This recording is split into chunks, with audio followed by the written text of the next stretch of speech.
record so that I don't forget that.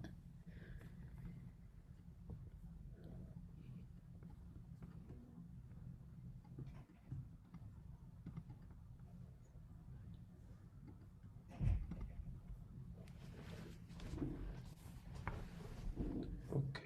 Thanks. Yeah, all of our story lab folks coming in. We just finished our lab meeting there in the other Zoom. Yeah, I was running over from a different Zoom room as well. It's the way it works. Virtual running. Okay, I think the popcorn Yeah. has started Settle to down. settle down.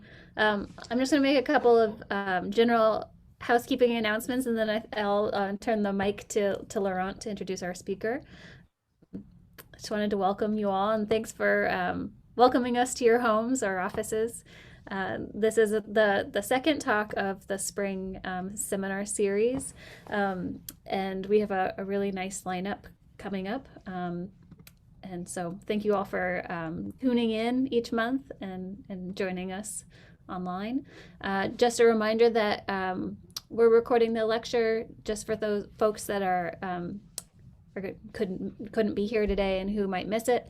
So if you don't want to be recorded during the Q&A when you ask questions, you can leave your camera off and type questions into the chat, and I'll moderate them.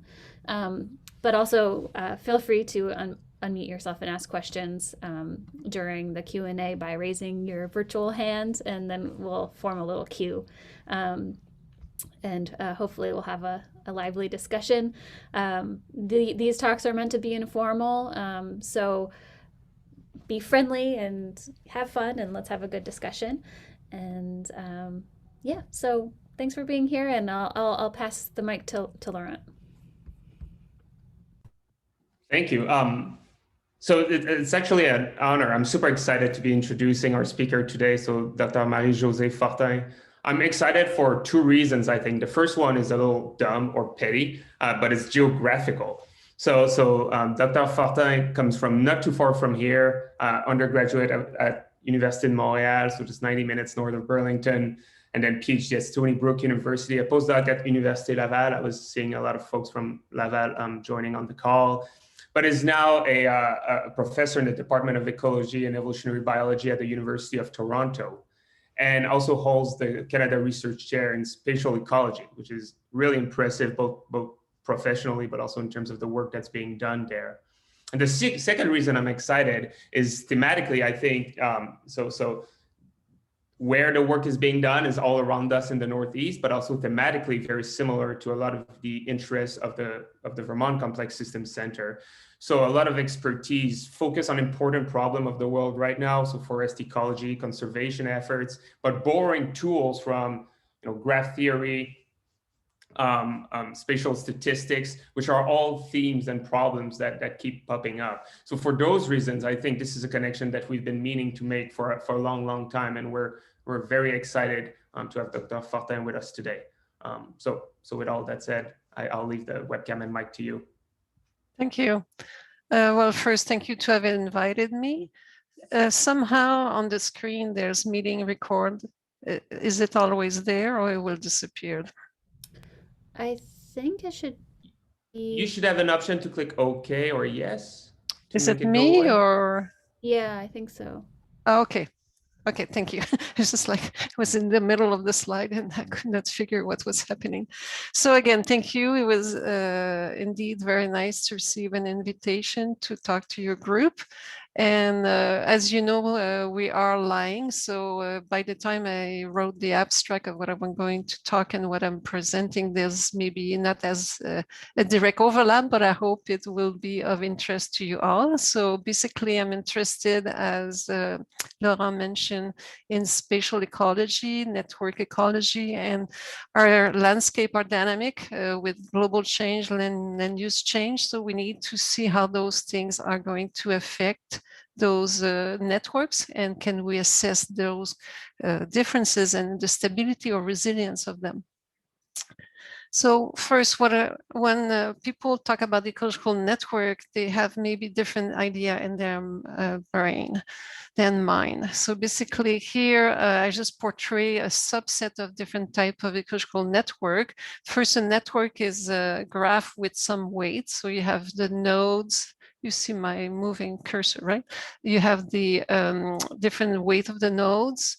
That could be species of patches and interaction relationship, those lines that are solid or dash representing different intensity of the relationship.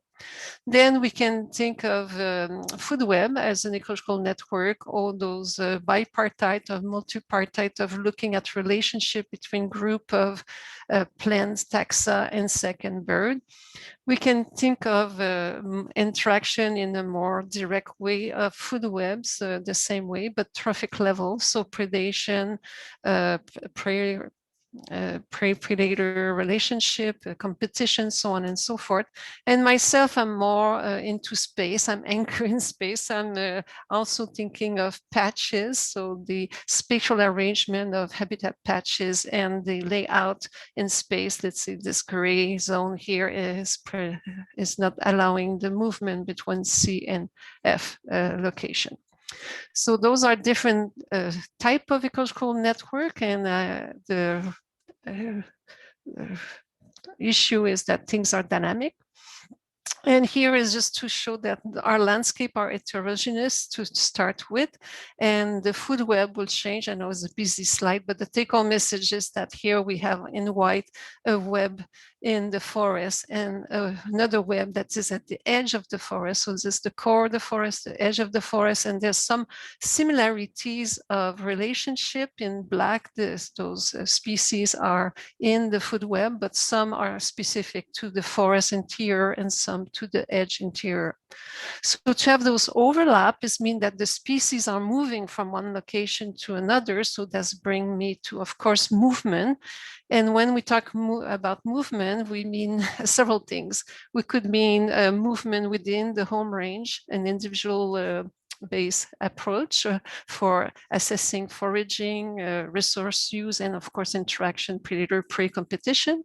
We can mean a dispersal, so moving from one habitat patch to another one, so the landscape connectivity that I'm more interested in. But we can also talk about migration, so movement from one location to another that is from larger distances. And in the bottom, this is just to say that to model those things, we use different type of models. That's not really relevant for here today. But what is relevant is that there is different ways in which animal movement, of course, other plants also are moving, but more at one stage of their life history. But animals will move throughout their life, and they will have different impact and different interactions. So on the left in the orange, those are more the negative aspect of connectivity or the transmission of disease or spread of disturbance.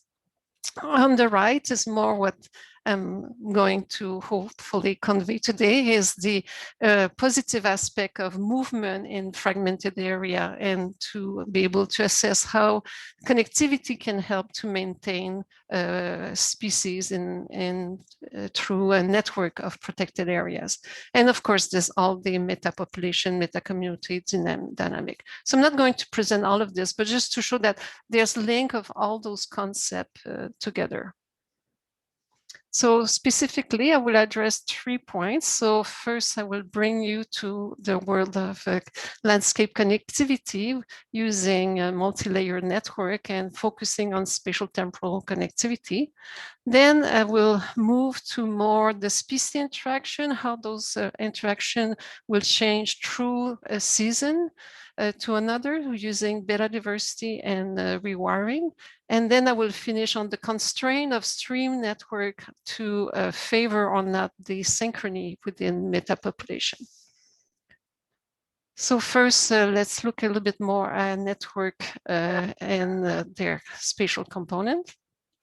So here is a cartoon showing that the topology of a network, so that's what we have here on the left, is composed of different patches. And so the number of patches are important, the degree of the node, the number of links, the weight of the patches, the weight of the links as presented to you previously.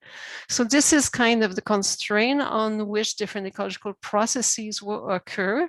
And here I just portray predator-prey that the dots here are in gray are the location where prey are found, and the open circle are places where they're not found anymore. And the predator in black is trying to assess the prey. So the home range or the movement will depend on how easy to get to the prey individuals in that landscape. So then that's imply dispersal, metapopulation, metacommunity, and interaction between predator prey. And then those change in the landscape will be different from time 1 to time 2. So you need to have different weights of your patch will change, the weight of your links, the persistence of a process. So here more darker and thick the line is, maybe this is more persistent behavior, and the light line is maybe less permanent. And then the dispersal, like I say, if you have less food or more food, you will disperse more or less. So you don't want to use energy if you don't need to, but sometimes you have to. And then there's feedback effect. So there's this kind of feedback effect between all those processes of the network, the ecological response, and the change of the system. So that's a little bit what I'm going to present today. So then just again, we use a lot the term multi-layers or multi-parted networks. So here again, I showed you this previously, but it's just to emphasize that here we have different species types of plants, and there are some insects that are using them for the pollination aspect, and the birds are eating the insects. So just those 3 layers, and the intensity again vary. And then there's this space and time, what I'm more interested in. So you have this kind of layer here at time 1, where we have different patches, and then the ability of movement from one time period to another. So here we have the patch in black disappear, the patch blue appear. So you have this dynamic of the system, and we can, of course, translate this cartoon into a kind of supra-adjacency matrix and do some analysis to understand the behavior of the system and the resilience of it.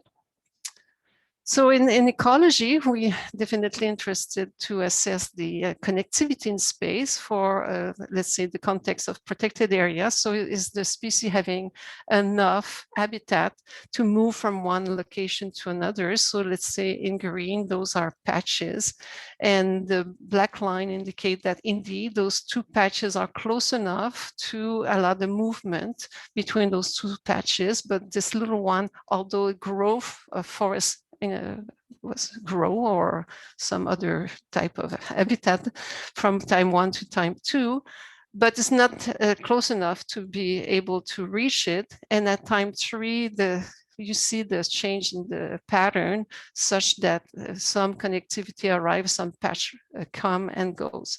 So we have gain and loss. And what we are doing usually is that we do snapshot, like I have here, time 2, time 1, time 4, so on and so forth. And at each time we are computing the connectivity. Yet, if we think something like a stream network of ponds and a creek, if you think of them through the summer, there could be some kind of drought event. So basically in the spring, maybe your ponds are big and there's a lot of little creek and stream that connect them. But as the drought and the summer arrives, you have maybe some little ponds that disappear and some creek as well. So you have a change in your habitat and your links. So you need to be able to assess, is there enough habitat to maintain the species in that dynamic system? So it's not even from a time period year, let's say, it's within a season. So this is a problem that we were interested in studying in this problem of blending turtle in Southern Ontario. This is Southern Ontario, Toronto is here. And the study area where we had telemetry data for some blending turtle and the habitat in a fragmented landscape. Amy Mew, during her PhD, she was interested to say, can we assess the connectivity within a season? So she was able to obtain two highly hyperspectral remote sense imagery that she reclassified, and then we use this circuitscape theory. So you are having for each pixel of the imagery, you put a weight based on expert knowledge on how the blending turtle can move in this landscape. So basically, having two imagery in the early spring and late summer, it was clear that the landscape in terms of ability of habitat and connectivity changed. So this is the same year, the same summer. So what we see here in this map is the more red it is, more is the path, the least cost path that the blending turtle could use in such a landscape in the spring. So some area here are very heavily used and here, but at the end of the summer where it was more drought, less water, this region was not used anymore. And this one that was used a tiny bit became very important, and this one almost not. So the condition changed through a season, and it's important to realize that when we assess connectivity, we should not just use one moment in the life history of a species, but maybe a season or even several years. So this is what we did in this case. We had still snapshot, but the reality is that the animals are moving, and we are just having those moments with those snapshots. So we need maybe to account for the actual availability or transient patches that the animal can use. So that's what we did in this next study with Alex Martison and Santiago Sora. We developed this spatial-temporal connectivity index to account for the transient dynamic of patch appearing or disappearing through time. So here again, let's say we take this little cartoon. So we have time one. So we have those three patches, and this arrow with a weight of 1 is saying that we can reach those two patches. This one is too far. At time 2, what happened is this patch is stable. Here, this one appear, and this one was lost. So we have gain of patches and loss of patches. So here again, these are close enough to be connected, and these are too far away. They cannot be connected. So we wanted to assess this kind of fact that this patch that has been lost maybe was a transient. It was still be used through the fact that we don't have this exact full movement and disappearing of the patch.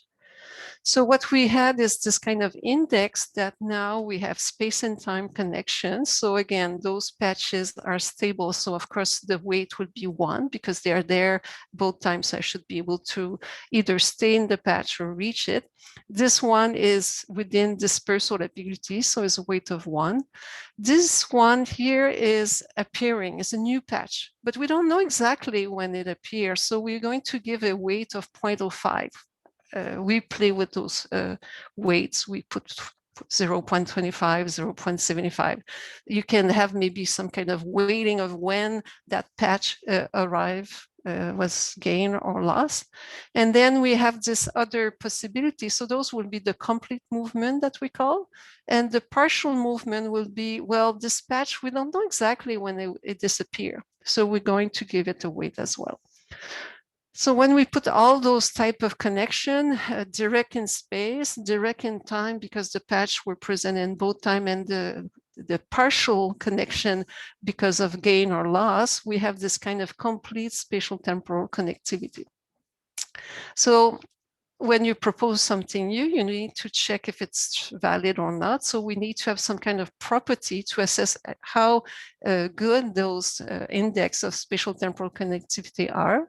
So we are going to use what Santiago Sora and his group developed as the probability of connectivity that is looking at the topology of the patch in terms of their distance, ability to reach them, like I showed you previously, but also the size of the patch, how good as a habitat it is, and its role in the landscape. So here, if we look at the patch or node H, it's a connector or a stepping stone that allowed the connection between this group here of patches and the other ones.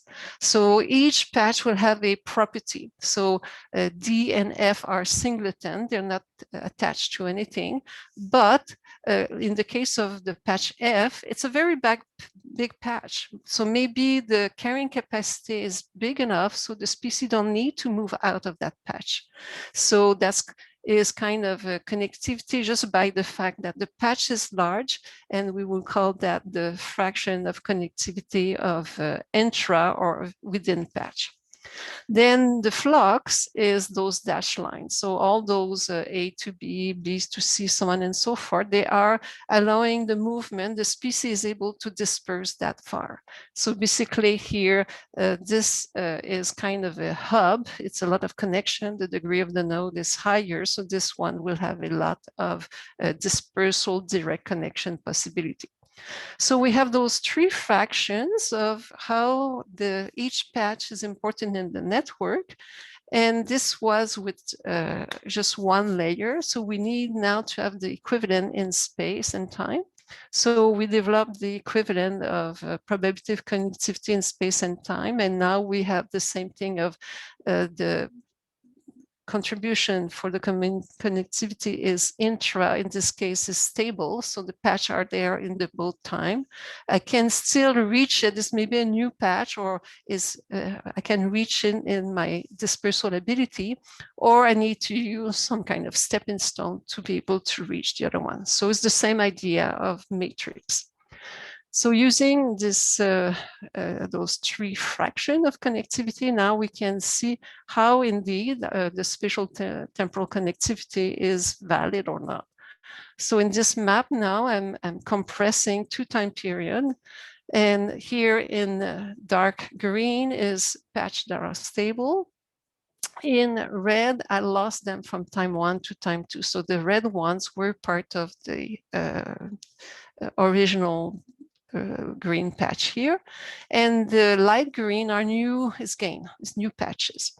So we lost some patches, we gained some others, and what we will do now is to assess the probability of connectivity with the three fractions that I showed you at time 1. So will be the dark green and the red. So overall, the connectivity based on those index is 32%. And then you can say that this connectivity can be then fraction in the role of the size of the patch, the intra-connectivity, the movement possibility, and the stepping stone. So here, most of the connectivity is due to the fact that the patches were connected to one another. So this is at time 1. Then at time 2, so we lost the red one, but we gained the light green ones. The connectivity has dropped because indeed there's quite a bit of red areas. We lost quite a bit and they're more fragmented than before. And most of the connectivity this time is due to the size of the patch, the intra connectivity. Of course, direct is important, and stepping stone, they're too far away. The fragmentation is too high. So this is when you take them separately. What about our index when we include this transient possibility of movement? So now, to our surprise, the spatial temporal connectivity was higher than in time one. So those transient considerations were very important. And now the most important factor is the stepping stone, the kind of temporal availability of those patches that are either destroyed or gained. So this is, of course, one example. And in the paper here, we have more example, and in the thesis of Alex that he has not yet published, that's another story. We had a lot of other example. So this is nice, but sometimes we don't have all the time period between the two snapshot is too long. So here maybe we just have time 1 and time 4. We then don't have transient information, and maybe a lot of things are happening that should be considered.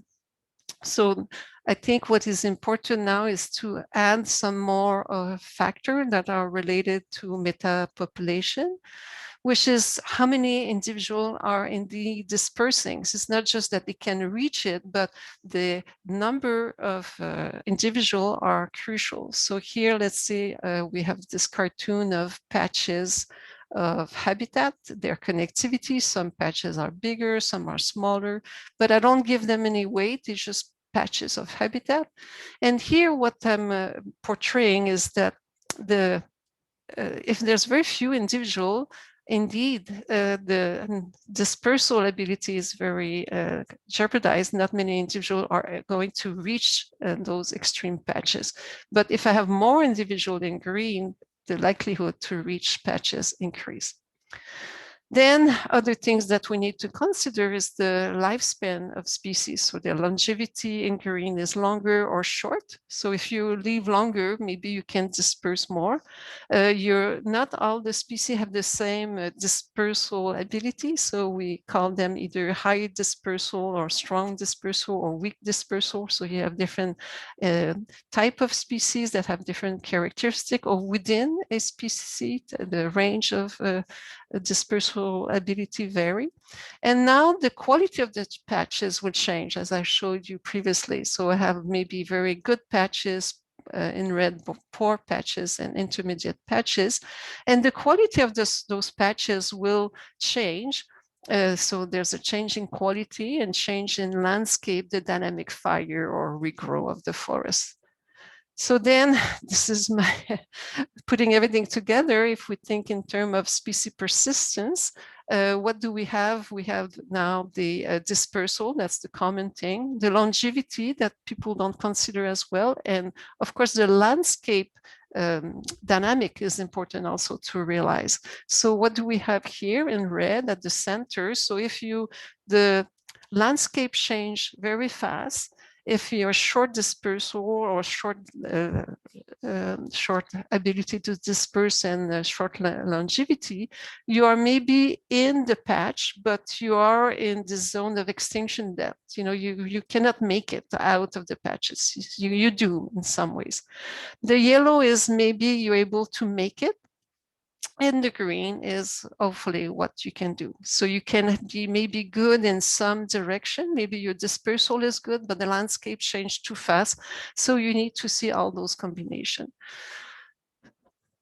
So the take-home message so far is that the interplay between the landscape topology and species trace, so dispersal ability, generation time, is key to determine the trade-off between the function that maintain the ecological network, so the species and the landscape. So the spatial topology is important. So of course, more and higher quality is important, but the presence of stepping stone also facilitate in the spirit of protected areas. So you need a series of protected area that can be assessed. Then there's maybe the temporal dimension. I briefly mentioned this kind of extension depth, but there's maybe time lag. You don't really reach a patch right away. So there's maybe transient stepping stone. There could be rewiring. I'm going to present that later. Then there's the dynamic of the landscape, the land use, and the relationship with generation time that are crucial. And what is needed in the field is definitely we need to do more field work have telemetry data to validate how species are moving in such landscape. And then a lot of time people use genetic data to see the effective gene flow in the landscape. So I mentioned this, the species traits are important in ecological networks. So let's focus on that now, where we're going to look at the same way that we had change in animal, the blending turtle from the spring to the summer. Maybe within a season, there's also possibility of rewiring or data diversity. So we're going to study this in this more multi-layer context, where we need to estimate at each season what are the relationship and how things change from time 1 to time 2. So this is where we want to estimate how much maybe there is rewiring, and a lot of ecological studies claim that species rewiring is a property that stabilizes species interaction. So we addressed that specifically with Chris Brimacon, that some of you know, and Corinne Bodmer, two of my current PhD students, where we are trying to assess how those network of interactions, so species interaction, predator, prey, and others, are changing through a season. So we want to oppose, is it due to species turnover that the species interaction change, or rewiring? So that was our first goal. And then to say, can we relate that to some kind of species specific traits? So just to clarify what I mean by species turnover. So basically here I have in the fall, so we will have 2 seasons, the fall and the spring in this case, where we have those 3 species, A, C, and D. And in the fall, there's those A and D are connected. But in the spring, there's a new species. So now A is connected to E. So it's a change of species in this time period. And the rewiring is the 3 species are the same, but in the fall, A is connected or has association with B, and in the spring, it will be not existing, and now is B with C. So this is a rewiring. That's what we mean by rewiring. So we're going to study this using a freshwater fish in 9 neon monitoring stations through the US. And the data is available online. That is fantastic. And there's been, in this case, we select those 9 sites because there was 3 years of full they did electrofishing data to assess the species abundance and their age, their length, their weight, and that's through the fall and the spring. So this is the spring data set and the fall data set for those 3 years that we are going to collapse together. First, of course, we look if there was differences through the years to realize that the differences was really between the season. That was the most important. And the number of species in the fall, there were 32 of them, in the spring 34, and there was also for each site water temperature and dissolved oxygen. So here is just to show you those species, how they are abundant in the fall versus the spring. So some are present only in the spring, some are present only in the fall. So overall, there's 29 species that are in both seasons. So what we did with that is to first, we just have the species are co-occurring. So we need to create this species interaction, and species interaction should not just be they co-occur at the site. There should be some kind of more relationship between them. But because we take data from the web, and we need to have some tools to help us to create those interactions. So more and more people say that the only way to do a decent work of species interaction is with abundance data. So here, what we use is a method that has just been proposed by Mornall and al. In Methods in Ecology and Evolution, where they use abundance data like we have. And first, there's two steps to this method. So we use a Poisson log normal models to define the relationship with the environmental condition. And then we use that in an algorithm that is a tree forming algorithm. So then we will create a species interaction network in the fall and one in the spring and compare them.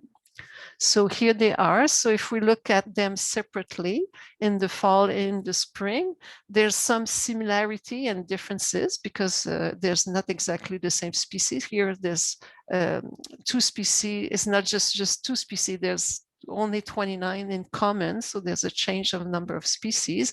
And I just want to stress here this mosquito fish here is in this region versus here. Now I won't find it, it's here. So the location is just arbitrary, but what is important is the degree of the node, how many interaction each species has from the fall to the spring. And here is another species. Here is a predator in red and is a big hub and is a big hub in both cases, but with different species. So based on those traits, we were able to look at how many of those relationships are changing from the fall and the spring, looking at the species turnover or rewiring. So this is the kind of breakdown. So in red, those are piscivore species. And the different colors here is that to tell us that for that first species, all from the fall from the spring is all species turnover in this purple. And all those species, the relationship is only species turnover. Some are having some gray, meaning that their relationship were the same in the fall and in the spring. They stay the same pairs of relationship. But in blue, those are the rewiring one. So then I know it's hard to visualize, but in fact, the amount of rewiring was 80% and the amount of species turnover was 19% overall. I know visually it doesn't look like it, but those are the numbers. So then we try to assess what are the species traits that are favoring those relationships. So we oppose, for simplicity, two types of traits that are the length of the fish and are they piscivore or not piscivore. So that's the simplest way. And then we see that the amount of species rewiring explained is mostly due to the fact that they are piscivore and they are large individual. So that was the main reason.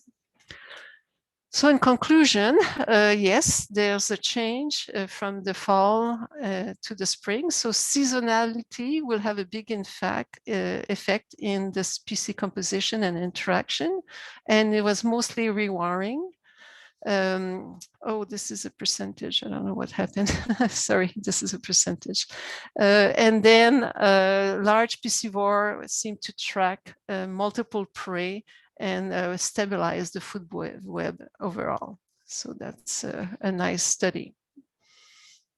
The last study I would like to share with you is more and more people think that stream network, the intrinsic network, may be facilitating the spatial synchrony or asynchrony in fish species as well. So we are staying in the fish realm.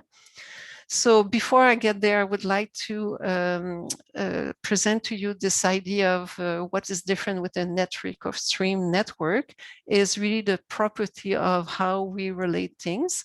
So this is a research we did with Aaron Peterson and many others, where we say, well, if we think of a stream network, this would be this kind of branching. This is a cartoon, of course.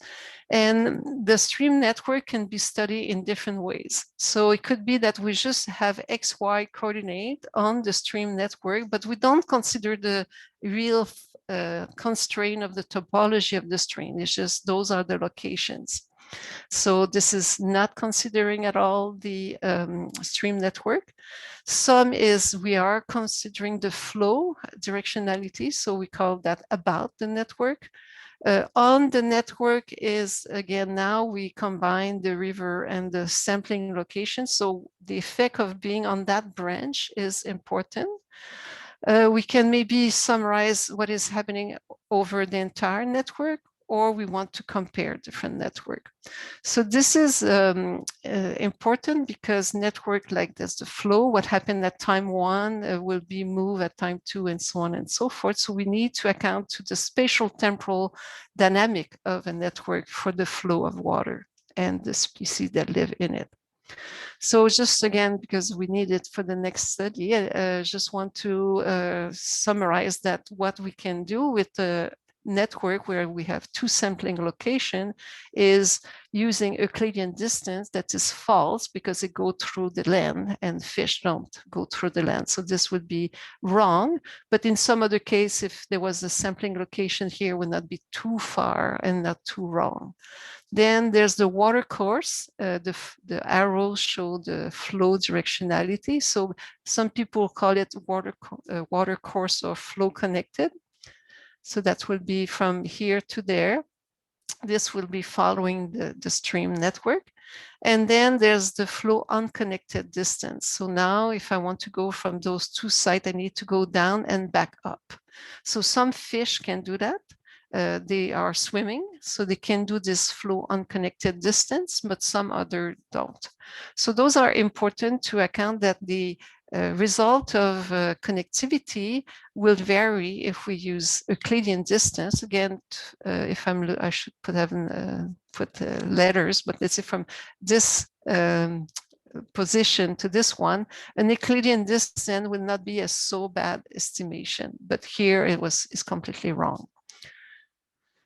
So just again to show how this is important in this paper with Aaron Peterson and Jay Verhoff and many others, we estimate the temperature at unsampled locations. So here we have a location in black that are having some temperature in this basin of stream network.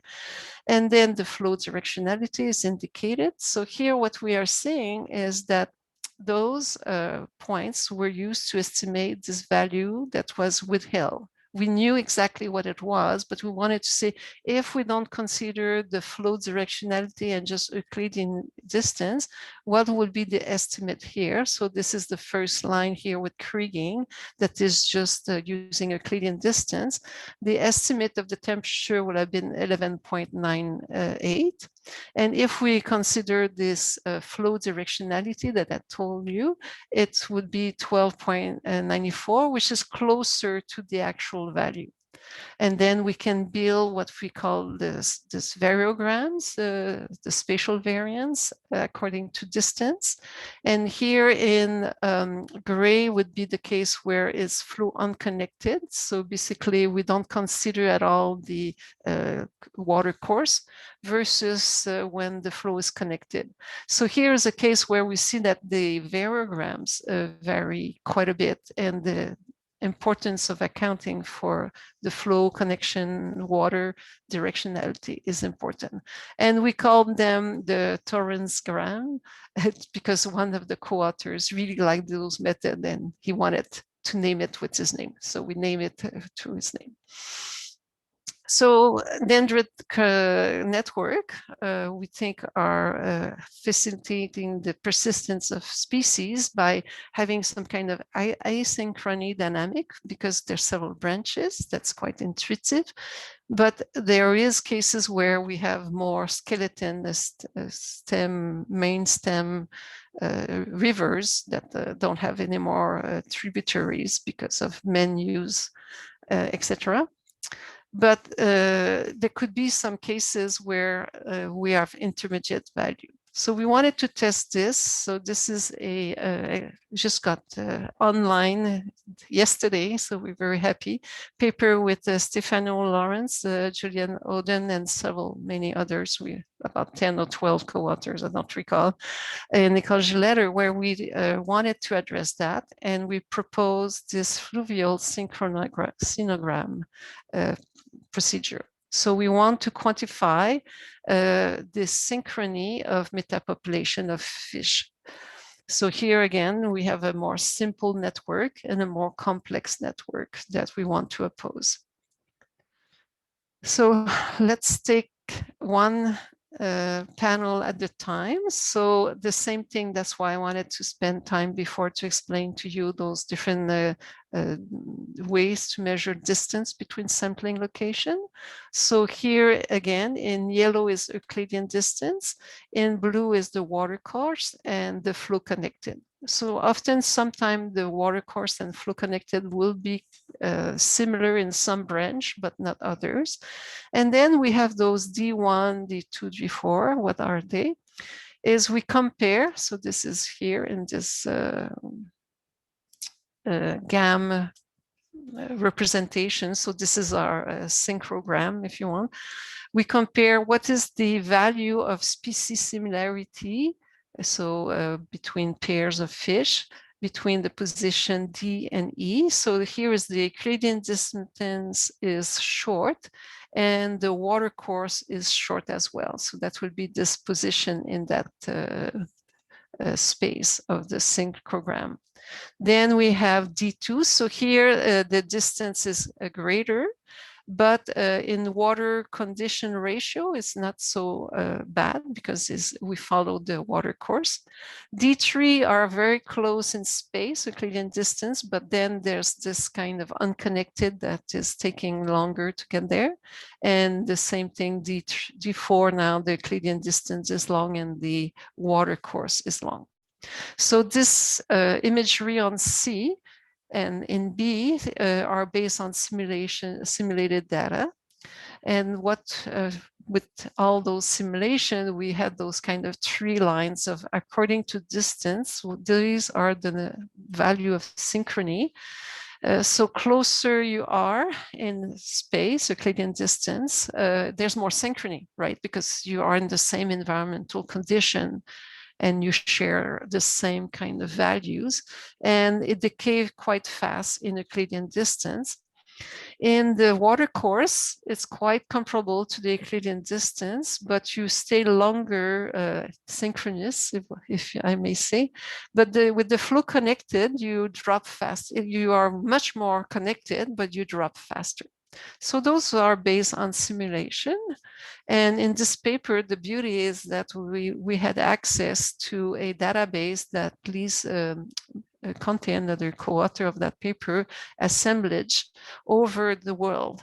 And the database is, we use a subset of it. We use points in Europe, so in Norway, Sweden, England, Europe.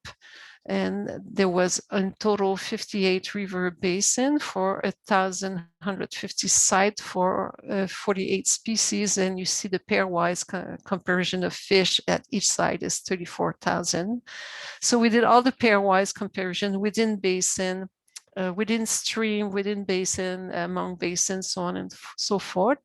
But the important part here is that the data set were having at least 10 years of data. So we were quite sure of the species composition. It was not just a fluke of a summer sample event. So now those are real data, and now those are the synchrony values. So now in the gray interval is the confidence interval of those relationships. So what do we find is that at short distance, there's a tiny bit of overlap between Euclidean water course and flow connected.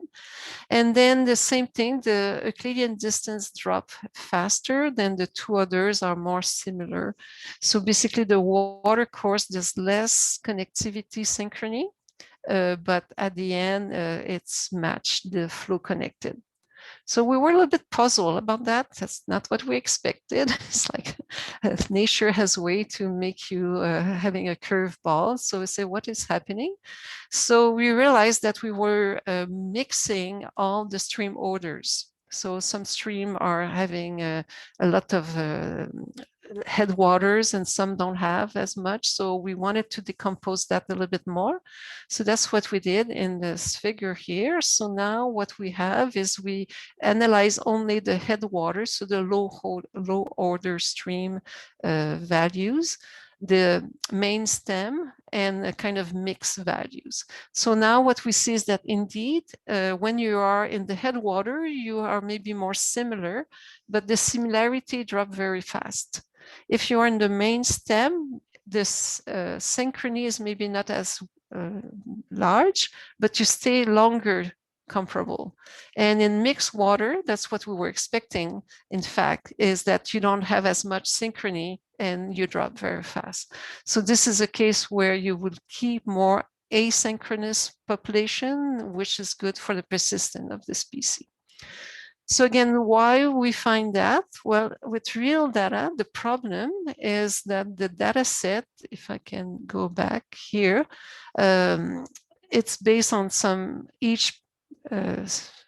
there's most of the data are from France, but in England, in Sweden, so on and so forth, in Spain, the protocol to do the sampling is given by the people, right? The organisms, the government, and so on and so forth.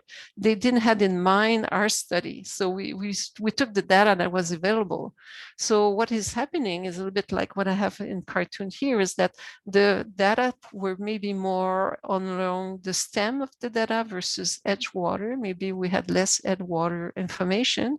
And often, again, in Europe, as other places in the world, we have channelized our streams. There's less of the health water. So we're more in that condition here. And of course, we don't have the full network. We don't have value of the fish throughout, right? We have just a subset of those population. So given the fact that we were using real data, we find that the synchrony was higher between populations that were connected directly by water flow, but they decay faster than Euclidean distance. With Euclidean distance, versus the watercourse distance. And the synchrony was decay faster in the headwater than in the main stem. So it's not earth-shaking result, but it was nice to be able to have a conceptual framework and actual data set to evaluate it. So if I put everything together, I think what is important is we need to consider the dynamic of the spatial network that has a topology, a quality of the patch. So this is having some constraint of the function that will modify the network. So there's the spatial network that will have constraint on the ecological network. Here I show an example of mutualist competition and predation, and that there is those kind of feedback effect. So there's this interaction between them, and this is the reality we need to consider in time. So I would like to thank my collaborators and the funding source and all you for your attention, and I'm happy to take some questions. Thank you so much. That was such a wonderful talk. If you all want to join me in thanking our speakers, you can unmute yourself or use your little virtual clap button.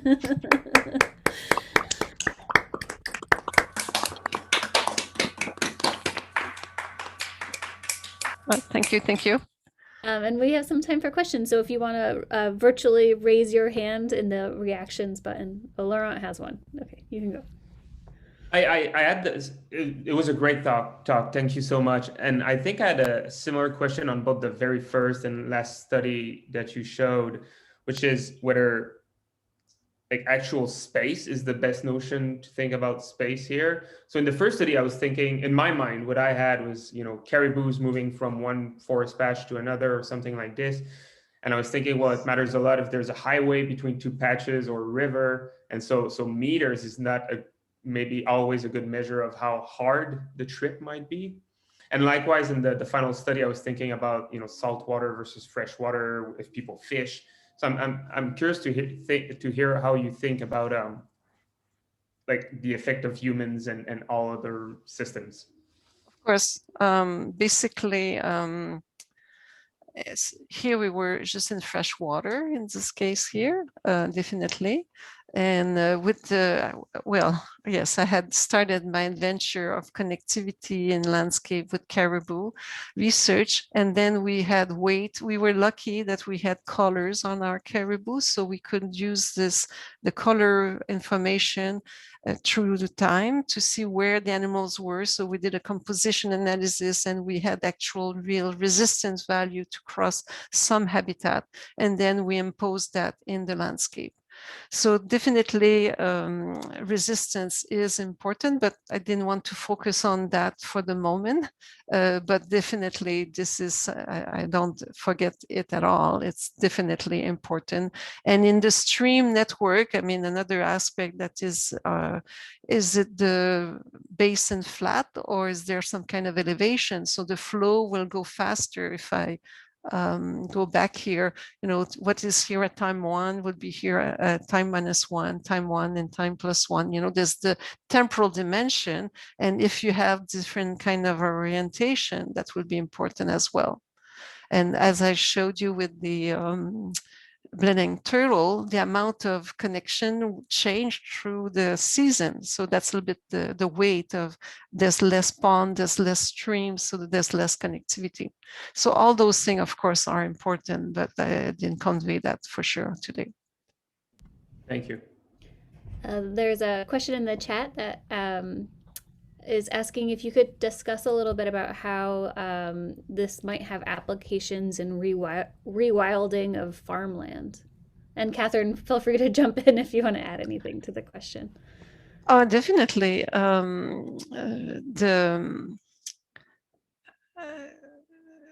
Farmlands, they're tricky because what you need is to add some habitats, right? So you need, in Europe, what people are doing is there's this hedgerows.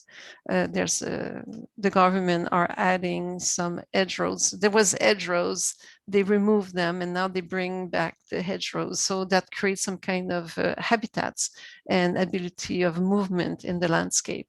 So and in our North America system, we're very terrible. We have those large regions of destruction and monoculture. So what is important is also hedgerows should be promote, and that will change it will change the diversity, the amount of species composition and the possibility of diversity. But of course, through the season, you don't have the same, the phenology of plants, the phenology of insect will vary. So you need to account for that. And this is known in ecology for a long time. But with the aspect of concrete intervention, definitely it would be useful. Great. Any other questions? Feel free to either unmute yourself or you can, oh, there's one in the chat. Okay. So thanks for an excellent talk. So related to the first question about resistance, how do you consider the nature of the matrix that separates fragments of habitat, which may allow the movement of animals to a different extent? Gabriel, I'm sorry if I messed up that question. You can also unmute yourself. No, it's okay. That's exactly what I meant. It's related to the resistance issue because you establish a link between patches, depending on the distance mainly, but the nature of the matrix might be important too. So I'm thinking of vegetation of different ages, which might not be habitat itself, but might promote the movement of animals to different extents. The older vegetation matrices might be more conducive to the movement of animals between patches. Yes, exactly. So here in this bonsai type of over busy slide, I didn't add the intervening landscape, but definitely, again, this is so known that I didn't spend time on it, that yes, the amount of, I mean, currently I have a postdoc, he's looking into the effect of invasive species. So how invasive species promote the movement or not. So there is all those effects of the landscape that is in between. Let's say if those regions here, maybe they are poor patches because they are in very bad environment versus here, maybe that's a very good environment. So definitely these information need to be taken into consideration. And that's what we did with the blending turtle. We had experts that told us, depending of which type of environment, they will not cross them or they will cross them. So you need weight. And unfortunately, and that's what I think I have here, we need to have more field work to be able, so it's context dependent. So we had the study in the northern of Ontario, close to in Algonquin Park. We had moose that had colors again. And in the Algonquin Park, there's a highway. Mind you, it's a highway, it's a 2-lane, but it's the most important route between two regions. So there's a lot of people, but people are knowing that there will be wildlife, so they will stop or drive not the same way. So moose were crossing the highway without any problem with the colors. We could see that. And in the same kind of latitude, just 50 kilometers to the west, it was more what we call cottage country, where there's many more roads and much more traffic. And then the moose were avoiding the crossing roads. So the behavior change of according to the context in which the species is. But I mean, of course, I know all of that, and I should have stressed this, but I wanted to focus to other aspects here today.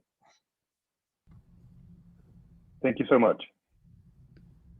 Sure.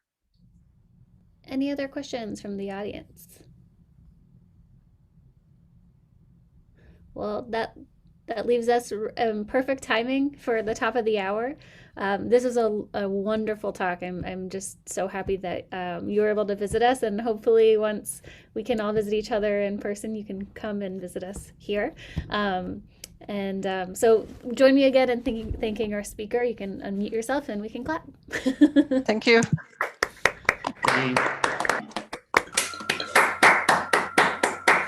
Thank you so much. Bye. Bye.